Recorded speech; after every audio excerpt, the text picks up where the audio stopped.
Bonjour tout le monde, je suis très heureuse de vous retrouver cette fois-ci avec une capsule qui est spécialisée pour le BTS Gestion PME. De nombreux étudiants posent des questions à propos de cette filière. Étant donné que je suis professeur spécialisé des matières administratives, communication et gestion de ressources humaines, donc j'ai pris l'initiative de vous expliquer, de vous donner toute information nécessaire pour le BTS PME. Le BTS Gestion PME se déroule sur 2 ans. C'est un diplôme d'État reconnu. Il permet d'acquérir un niveau Bac+2 après un bac technique ou général. Plusieurs matières sont enseignées durant cette formation de l'enseignement supérieur. On trouve des matières générales, des matières professionnelles. Il se caractérise par une polyvalence. Il est idéal pour entrer dans la vie active grâce à une solide formation. Mais c'est aussi un excellent tremplin pour assurer des poursuites d'études afin d'approfondir les compétences acquises. Ainsi, les étudiants assureront au mieux leur avenir professionnel. Avant de parler de sa présentation, des matières, du profil, de déroulement de l'examen et toute autre information, je vous laisse avec des témoignages des étudiants qui ont passé par le BTS PME pour parler un petit peu de leur parcours pendant et après le BTS. Ahmed Achab, je suis moi-même lauréat du BTS Gestion PME PMI promotion 2008. Un diplôme très intéressant, rempli d'informations, de connaissances, de partage, etc. Une qualité de formation exceptionnelle, très polyvalent comme diplôme. Donc des professeurs qui sont dans le partage, que ce soit des connaissances, de leurs connaissances professionnelles ou personnelles, une qualité de formation exceptionnelle. Par la suite, j'ai pu continuer mes études en parallèle avec le monde du travail pour ensuite décrocher 2 masters, un en expertise socio-économique, emploi et compétences, un deuxième en ingénieur ressources humaines.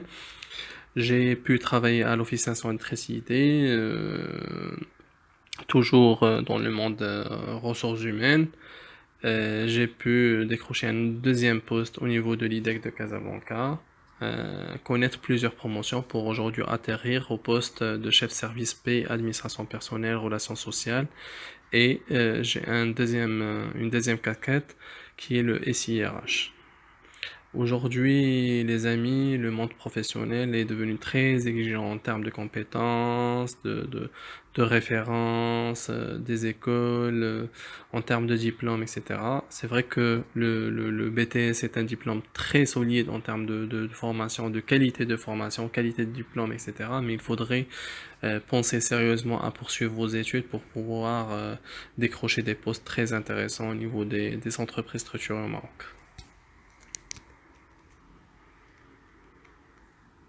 Bonjour, moi c'est Louna Saran et je suis là aujourd'hui pour vous parler de mon parcours académique et professionnel. Super. Alors, tu peux nous dire comment ça s'est passé ton bac? Oui, alors j'ai eu un bac sciences éco avec une mention bien et voilà, donc c'était ça mon baccalauréat que j'ai obtenu en 2019. En 2010, pardon. Ok. Et après le bac, qu'est-ce que tu as fait comme étude? Alors j'ai fait un BTS spécialité gestion PME PMI que j'ai obtenu aussi en 2012. Donc voilà. Et ça a été le BTS? Comment ça s'est passé? C'était super cool comme formation. Donc on a beaucoup appris lors de ce BTS là. On a beaucoup ri aussi et dansé. Je rigole, mais en tout cas, c'était vraiment une formation très très riche, très polyvalente et qui nous a permis d'apprendre énormément de choses en un laps de temps très très réduit. Donc, le BTS, ça s'est passé au lycée Al-Khansa, si j'ai bien compris. C'est ça, exactement. Donc, bien sûr que mon BTS s'est passé au sein de l'Al-Khansa. Trop bien. Et du coup, après le BTS, qu'est-ce que tu as décidé de faire? Alors, après mon BTS, donc j'ai décidé de continuer mes études en France. Donc, j'étais prise à l'université de Haute-Alsace à Colmar, au sein de laquelle j'ai effectué une licence en droit, économie, gestion, parcours études commerciales en 2013. Super. Et pour accéder à l'université de Haute-Alsace, ça a été compliqué ou enfin comment ça se passe Alors donc en gros j'ai fait mes démarches sur campus France avec l'ensemble des universités, des choix auxquels j'avais droit. Donc voilà, et après j'étais effectivement prise au sein de cette université-là. Ok, très bien. Et puis, ben, j'imagine que tu as fait un master ensuite. Exactement, donc j'ai fait un master 1 en marketing et vente au sein de la même université, donc que j'ai réussi aussi. Et puis voilà, après j'ai entamé, plutôt j'ai continué mon master 2 en échange Erasmus en Allemagne. Donc mon master 2 s'est passé dans un cadre hyper international à l'université technique de Dortmund. Donc c'était une formation full stack English, donc j'ai étudié tout en anglais et j'ai appris aussi un peu d'allemand. Super, donc c'était une expérience très riche. Voilà, elle était très riche humainement aussi et très... voilà, j'ai appris beaucoup de choses et je suis aussi sortie de ma zone de confort encore plus. Parce qu'en sachant que voilà, pour la France, c'est à côté, on va dire, et la langue n'est pas un obstacle. Donc, Du coup, ton échange a duré 1 an, si j'ai bien compris. exactement, parce qu'en fait, normalement, j'étais censée rester en Allemagne un semestre pour rentrer ensuite faire un semestre en stage. En France. Voilà, en France ou ailleurs, hein, même en Allemagne. Mais moi, en fait, j'ai décidé de rester quand même une année parce que j'avais tellement aimé l'expérience que voilà, j'ai écrit à mon directeur de l'université. Je lui ai demandé de me laisser encore un semestre en Allemagne. Super. Et après cela, tu as quand même fait un stage ou pas? Oui, tout à fait. Donc après cela, donc j'ai décidé de quand même faire un stage. J'ai effectué mon stage au sein de la CFCIM, la Chambre française du commerce et d'industrie au Maroc. Donc c'était sur Mers Sultan, hein, pas loin du lycée Khansa. Donc voilà, c'était un stage aussi très intéressant dans le sens où j'ai pu en fait travailler sur des missions marketing et interviewer ils appelaient ça comme ça, hein, pour des missions marketing RSE, responsabilité sociétale des entreprises, et j'ai interviewé plusieurs directeurs, notamment le PDG de Cosumar, Monsieur Mohamed Fekri, je crois, comment il s'appelait. Oui, et voilà, donc en gros c'était aussi super intéressant de voir aussi, d'avoir cette expérience aussi au Maroc. Trop bien.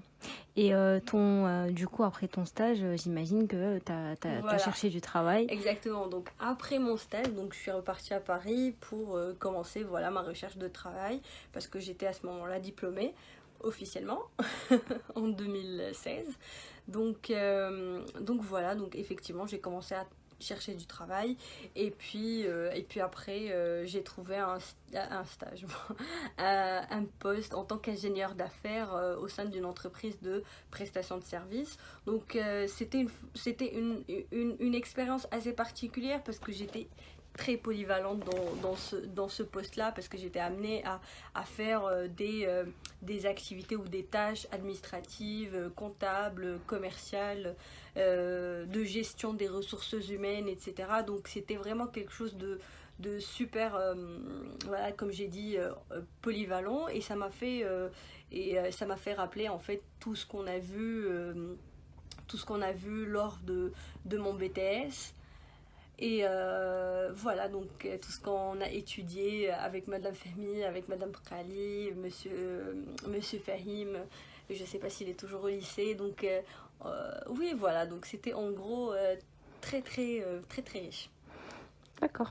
Donc en gros, si je résume, tu as commencé par un BTS ensuite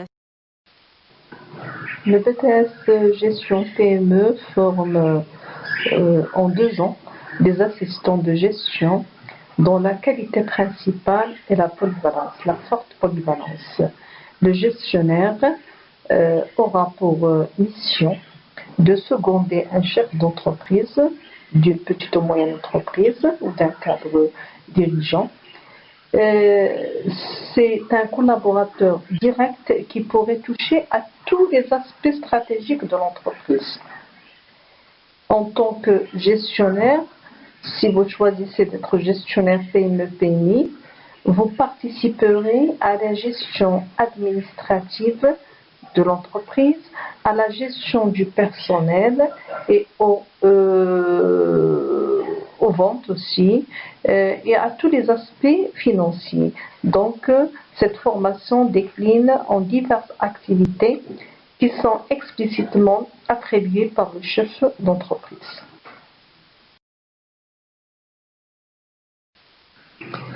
Sous la responsabilité directe du chef d'entreprise, l'assistant de gestion est un collaborateur multitâche capable de passer d'une mission à une autre au sein d'une même journée. Il peut organiser et planifier des activités du chef d'entreprise, par exemple des réunions, déplacements, d'événements, gestion de dossiers, d'agenda, etc. Il peut collaborer avec le chef d'entreprise dans la gestion des ressources humaines, tout ce qui est congé, formation, recrutement, intégration, aussi des relations commerciales avec le client, avec le fournisseur, et aussi matérielles et financières. Donc, sa mission facilite la mise en relation des différentes parties prenantes, internes ou externes, au sein d'un processus, par sa contribution à la mise en œuvre d'une politique de communication efficace. Alors là, la communication, c'est un élément très important. Il y a un module communication qui traite la communication globale, interne et externe, communication écrite et orale. Donc, la formation BTS Gestion PME-PMI s'organise autour de plusieurs matières. La première, c'est la GADRH, c'est la gestion administrative et le développement des ressources humaines. Il y a 2 heures de formation en première année et 4 heures en deuxième année. GRC, 4 heures en première année et deuxième année, c'est la gestion de relations commerciales. GCF, gestion comptable et financière, 4 heures hebdomadaires en première année et deuxième année.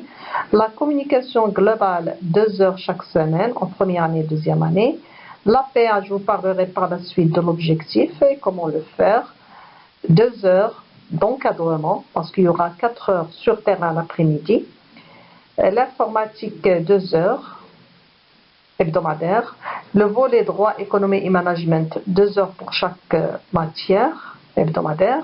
Les langues français, arabe, anglais, espagnol, 2 heures chaque semaine, à part l'anglais, 3 heures. Et enfin les mathématiques seulement en première année, 2 heures. En ce qui concerne les actions professionnelles appliquées, comme je viens de dire, ce sont des actions qui concrétisent le côté théorique. Vous avez un côté théorique, mais n'oubliez pas que votre formation, elle est pratique. Donc, les APA, c'est l'action professionnelle appliquée, ou bien des actions professionnelles appliquées qui seront proposées par des entreprises que vous allez visiter chaque semaine. Chaque semaine, vous allez avoir 4 heures au sein d'une entreprise afin de choisir une activité. Dans les 3 volets, vous avez soit volet comptable, commercial ou administratif. Donc en première année, vous êtes amené à faire 2 APA durant toute l'année. Et en deuxième année, il y aura 3 APA pour toute l'année. Et donc là, ces actions sont très très intéressantes car elles développent le profil de l'assistant. Et parce que vous concrétisez la partie théorique, n'oubliez pas que votre formation elle est très pratique. Pendant la journée professionnelle, vous allez être aussi amené à être encadré pour vos stages. Pour la première année, vous allez avoir 2 semaines de stage à réaliser au sein d'une entreprise dans laquelle vous allez faire des tâches au début parce que ce sera tout simplement un compte rendu de stage. C'est une première année, vous allez observer et vous allez faire quelques tâches. Donc vous êtes amené à rendre un compte rendu de stage qui se compose en 2 parties. La partie théorique ou bien la partie présentation de l'entreprise et une autre partie, ce sont des tâches effectuées, ce sont des fiches de tâches dans lesquelles vous expliquez la tâche, son objectif, son déroulement, le matériel que vous avez mis en œuvre avec aussi des annexes et aussi l'objectif pour chaque tâche. En deuxième année, vous êtes amené à faire 4 semaines de stage juste après l'examen final, l'examen de sortie. Là, vous allez rendre un rapport de stage qui se compose en 3 parties. La première partie est la présentation de l'entreprise, comme vous l'avez fait en première année. La deuxième partie, c'est la présentation des tâches effectuées. Ce sont des fiches de stage ou bien des fiches d'activité que vous avez réalisées. Et la troisième partie, vous allez avoir, vous allez traiter un thème ou bien résoudre ou soulever un problème et choisir des solutions. Donc, vous avez à rendre un rapport de stage. Donc, l'objectif de ce stage aussi, c'est comme les appels, c'est concrétiser l'apport théorique. Et à travers le stage, bien sûr, l'assistant, le gestionnaire complète et développe son profil. Pour le règlement d'examen, je parle d'abord d'examen de passage. Première épreuve, c'est l'étude de cas qui regroupe les 3 matières droit, économie et management. C'est une épreuve de 4 heures sous forme écrite. Deuxième épreuve, l'ESG, épreuve de synthèse de gestion qui regroupe les 3 matières ou les 3 volets principaux dont la formation, la gestion commerciale, la gestion comptable et la gestion administrative avec communication. C'est une épreuve de 6 heures. Les langues, chaque langue à part, français, arabe, anglais, espagnol, 2 heures pour chaque matière. L'informatique, 1 heure pratique. Les mathématiques, 2 heures. Les APA, l'oral, 30 minutes. Vous allez exposer ou bien soutenir votre rapport APA dans lequel vous soulevez ce que vous avez réalisé comme action, les moyens mis en œuvre, que vous avez mis en œuvre, ainsi que les solutions ou bien le déroulement que vous avez adopté. Et bien sûr, vous êtes amené à répondre aux différentes questions des membres du jury. Pour le stage aussi, après le stage, vous êtes amené à déposer votre soit compte rendu de stage en première année, c'est compte rendu de stage, pendant une période de 30 minutes. Vous soulevez ce que vous avez fait pendant le stage. Ça, c'est en première année. Pour le règlement d'examen de sortie, c'est comme la première année, sauf qu'ici, il y a un rapport de stage et il n'y a pas de mathématiques. Vous allez avoir le volet, la même chose, études de cas, droit, économie, management pendant 4 heures. Une épreuve écrite de 4 heures. L'ESG, l'épreuve de synthèse de gestion pendant 6 heures. Je répète et regroupe les 3 volets. Volet administratif, communication, ainsi que gestion commerciale et GCF, gestion comptable et financière. Les langues, chaque langue à part avec 2 heures. L'informatique, 1 heure. L'APA, l'oral, 30 minutes pour soutenir votre rapport APA avec un membre de jury. Et le stage aussi, après le stage, vous déposez ici un rapport. C'est plus un compte rendu, c'est un rapport. Vous êtes en 2e année, donc vous allez avoir, comme je viens de dire, une partie présentation de l'entreprise, une partie présentation des activités réalisées pendant le stage, une 3e partie qui traite un thème bien problématique dans lequel vous traitez, vous soulevez le problème et vous trouvez des solutions. Donc la soutenance doit répondre aux normes de ce que vous avez fait en communication orale. La communication que vous avez faite pendant les deux ans de formation.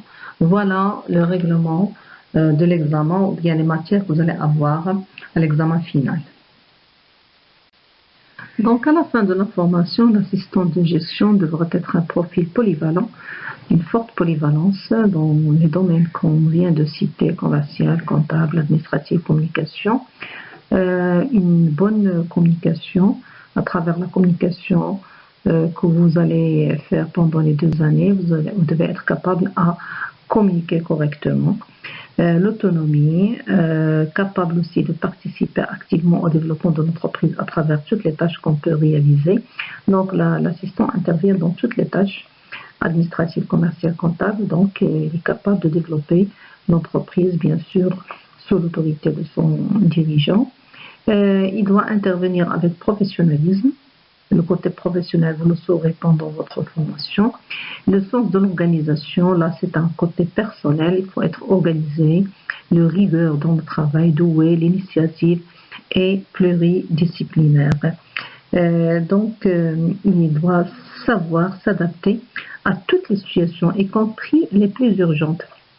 La bonne communication écrite comme orale est indispensable. Il affiche par ailleurs une bonne maîtrise des outils informatiques, traitement de texte, tableur. Il doit tenir des agendas, gérer la réception et l'envoi de nombreux mails, courriels, postaux ou appels. Donc, l'assistant, vraiment, il a un profil polyvalent. Voilà en gros ce qui touche cette formation qui est le BTS Gestion PME-PMI. C'est une formation qui est très riche vu sa polyvalence, comptable, commercial, administrative, communication. Donc à travers cette formation, vous allez pouvoir par la suite, à la fin, choisir votre parcours, le côté que vous maîtrisez, soit le côté comptable, soit commercial, soit administratif, soit ressources humaines, soit informatique. Donc, c'est une formation qui est très riche et soyez sûrs et certains. Et croyez-moi que si vous avez opté pour cette formation, c'est que vous n'aurez plus de problèmes par la suite ni dans la licence professionnelle ni dans votre master. La plupart de nos étudiants n'ont pas eu de problème. Ils sont arrivés à avoir ou à décrocher leur master sans problème. Il suffit tout simplement d'être appliqué, de ne pas s'absenter, d'être sérieux et la persévérance. Et je suis sûre et certain que vous allez réussir cette formation. Je souhaite pour toute personne ayant choisi cette formation un très bon courage. Je vous remercie. Je reste à votre disposition pour toute question concernant cette formation. Au revoir et à la prochaine.